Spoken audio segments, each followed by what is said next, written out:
Si monsieur et madame bovin ont un fils, on l'appellera veau. S'ils ont une fille, ce sera génisse. Quand petit veau deviendra grand, si l'éleveur lui prête vie, il sera peut-être taurillon puis taureau comme son papa. À moins que, avant son premier anniversaire, il ne subisse la castration qui fera de lui un bœuf.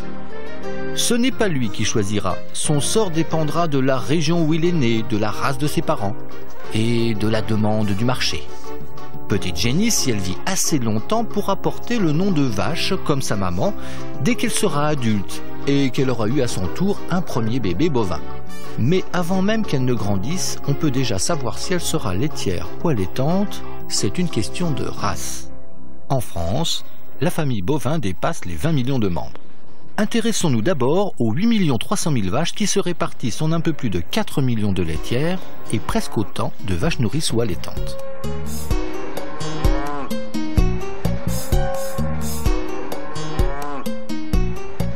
Le plus souvent, les vaches laitières sont des Prime Holstein.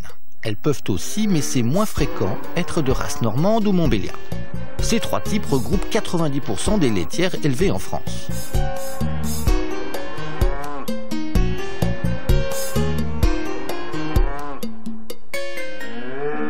Les troupeaux allaitants sont le plus souvent composés de charolaises ou, comme c'est le cas ici, de limousines.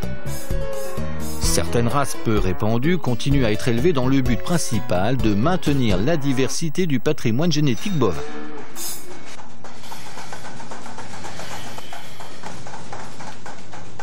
Ces 10 dernières années, le nombre de vaches laitières a diminué. C'est à cause des quotas, qui interdisent de produire trop de lait. Pour compenser, le troupeau allaitant a un peu augmenté, mais la population bovine totale a tout de même baissé de 1 million de têtes, presque 6%. Mais voyons de plus près ce que sont devenus tous les bébés bovins qui sont nés, par exemple, en 1999.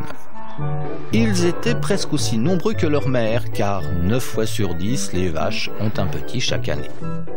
Dans les races laitières, on a donc compté un peu moins de 4 millions de naissances, mais près de la moitié des nouveau-nés ont quitté leurs parents dès leur plus jeune âge. 50 000 ont été abattus à l'âge de 8 jours pour ne pas encombrer le marché. 1 655 000 sont devenus des veaux de boucherie abattus avant 6 mois. Et 235 000 ont été exportés entre l'âge de 8 jours et 3 mois.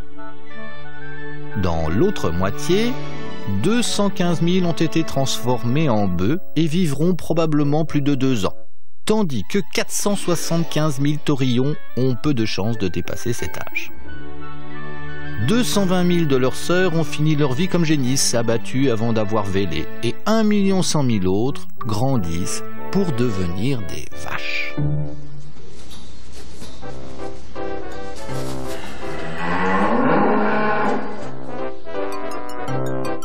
Le destin des enfants bovins des troupeaux allaitants est un peu différent.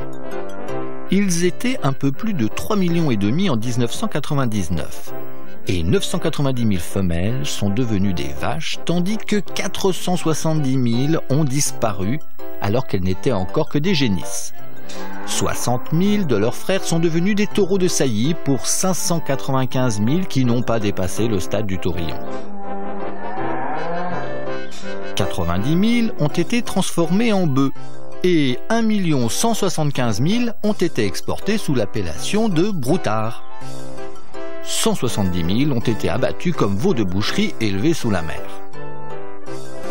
Tous ces chiffres permettent de dresser un portrait un peu plus précis de la famille bovin et d'observer sa répartition géographique en France au cours de l'année 2000.